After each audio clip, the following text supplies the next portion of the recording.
বাবা মারা আজকে এখানে দাঁড়িয়েছি রাজপথে। গাদ্দারের মতো এই দেশটাতে বেঁচেছিলাম। রাত দিন একটা আতঙ্কের মাঝে আসুন। নির্বিচারে তুই তুকার করে, ওরা তো মানুষকে মানুষ মনে করে না। রাজাকারের বাচ্চা বলছে, তুই তো একটা রাজাকারের বাচ্চা। ওরা তো নির্বিচারে তুই তুকার করে, ওরা তো মানুষকে মানুষ মনে করে না। ওরা ক্ষমতার দম্বে এই পর্যায়ে পৌঁছে গেছে যে ওরা মানুষকে মানুষ মনে করে না। মানববন্ধনে কেন?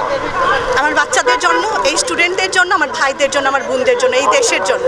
আমি একজন মানুষ, আমি সেজন্য। আমরা দীর্ঘদিন থেকে বছরের পর বছর চুপ করে নির্যাতন সহ্য করে গাদ্দারের মতো এই দেশটাতে বেঁচেছিলাম, মির্জাফরের মতো বেঁচেছিলাম।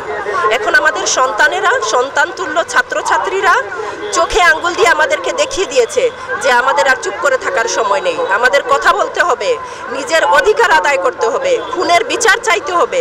দেশের নিরাপত্তা, আমাদের পতাকার নিরাপত্তা, আমাদের মানচিত্রের নিরাপত্তা চাই, আমাদের সন্তানের জীবনের নিরাপত্তা চাই, আর আমরা খুনের বিচার চাই। তবে এই সরকারের অধীনে আমরা কোনো বিচার চাই না। আমরা তাদেরকে বিশ্বাস করি না। এমন কোনো সরকার ভবিষ্যতেও চাই না যে সরকার ছলনার বিচার করে। আমরা কোনো যারা ব্যাকডোর দিয়ে সরকারে আসে, যারা দেশের বিরোধিতা করে, তাদেরকে আমরা চাই না। আমরা আওয়ামী লীগের পক্ষ থেকে আসিনি, আমরা বিএনপির পক্ষ থেকেও আসিনি, আমরা জামাতের পক্ষ থেকেও আসিনি। আমরা কেউ না, আমরা এদেশের নাগরিক, আমরা মা, আমরা শিক্ষক, আমরা ডাক্তার। আমরা আমাদের অধিকারের কথা বলতে এসেছি। আমরা তো বাবা মারা আজকে এখানে দাঁড়িয়েছি রাজপথে আমাদের সন্তানের নিরাপত্তার জন্য। আমাদের যে শিক্ষিত সন্তানরা, যাদেরকে আমরা কলেজ ইউনিভার্সিটিতে পাঠিয়েছিলাম শিক্ষার জন্য, সেই বাচ্চাদেরকে শুধু কোটা আন্দোলনের জন্যে রাজপথে গুলি করে, এলোপাথাড়ি গুলি করে তাদেরকে হত্যা করা হচ্ছে। আমরা তার প্রতিবাদে রাস্তায় নেমেছি। আমরা লজ্জিত, এই সরকার ব্যর্থ, আমাদের বাচ্চাদেরকে নিরাপত্তা দিতে পারেননি। ইচ্ছা করেই নিরাপত্তা দিচ্ছেন না। কেন দিচ্ছেন না আমরা বলতে পারতেছি না, কিন্তু এটা ঠিক না। আমাদের সন্তানের নিরাপত্তার জন্য আজকে আমরা রাস্তায় নেমেছি। ভবিষ্যতে যেন আর একটা গুলিও আমাদের বাচ্চাদের পেটে অথবা বুকে অথবা মাথায় যেন না লাগে, সেই জন্য আজকে আমরা এখানে দাঁড়িয়েছি। যুক্তরাজ্য প্রবাসী, আমার বাসা শিবগঞ্জ। আমরা এই যে অবস্থা বাংলাদেশও দেখলাম, ওখান দেখা যায় ফেসবুকও, রাস্তাঘাটে তো আমরা চলাফেরা করি, ফেসবুকও কিছু লিখতাম পারি না, মাতলেও কইব নাওয়া ধরে লিব না। ওলা এমনভাবে মানুষ আতঙ্কিত আছে, ডরের মাঝে আছে। এই যে 15-16 বছর ধরে যে অবস্থা, আজকের এই যে আমরা ছাত্রছাত্রী মরের, আমরা সন্তান সকল মরের, আজকে বিবেকের তুলনায় সব প্রচুর মানুষ ডরাইয়া আছে। প্রবাসও কষ্ট করিয়া ফ্যামিলি পাল্টা, পাশাপাশি এই সন্তান সকলের ভবিষ্যতের লাগে তারা জীবন বিসর্জন দিটা।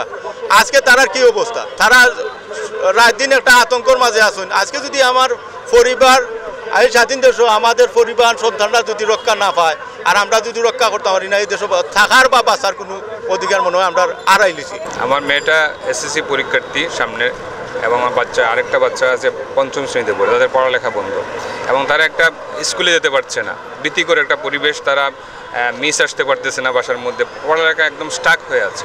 আমি বিভিন্ন সময়ে সিলেটে শিক্ষার আন্দোলন নিয়ে কথা বলেছি, আর এখন আমাকে বলতে হচ্ছে যে আমার বাচ্চার পড়ালেখা কীভাবে চালিয়ে যাবে, সেই সন্দেহাতীত একটা পরিবেশে আমরা সংশয়পূর্ণ একটা পরিবেশ থেকে আমরা কীভাবে উতরাবো। এবং আরও যারা বাচ্চারা কোটা সংস্কার দাবি নিয়ে রাস্তায় নেমেছে, যারা প্রাণ দিয়েছে, আমরা অনেক কষ্টের ভিডিও, আমরা ছবি ফেসবুকে দেখি। এটা আমাদের কোনোভাবেই কাম্য হতে পারে না, কারণ বাংলাদেশ আমাদের সবার দেশ। আমাদের অনেক ভাই ব্রাদার অনেকেই পরিবার নিয়ে উন্নত জীবনের আশায় বাংলাদেশ ছেড়ে চলে গেছেন। কেউ কানাডায় গেছেন, কেউ ইংল্যান্ডে গেছেন, কেউ আমেরিকায় গেছেন, কেউ অস্ট্রেলিয়া গেছেন। আমরা সবাই পড়ে আছি কেন? যে দেশটাকে আমরা ভালোবাসি। এই ভালোবাসার দেশটা আরও স্বস্তির, সুন্দর হবে। এবং যাদেরকে গুলি করে হত্যা করা হয়েছে, অবশ্যই প্রতিটি মৃত্যুর আমরা বিচার চাই।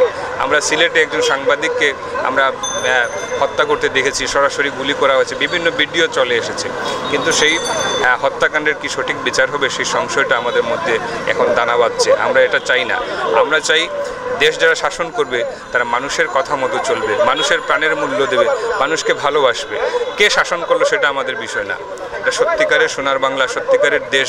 মানুষের মুখের কথায়, মানুষের মনের আবেগে যে সরকার চলবে, সেই সরকারই তো গণতান্ত্রিক সুন্দর কল্যাণ সরকার। এটা কল্যাণ সরকারের প্রত্যাশায় আমরা আছি।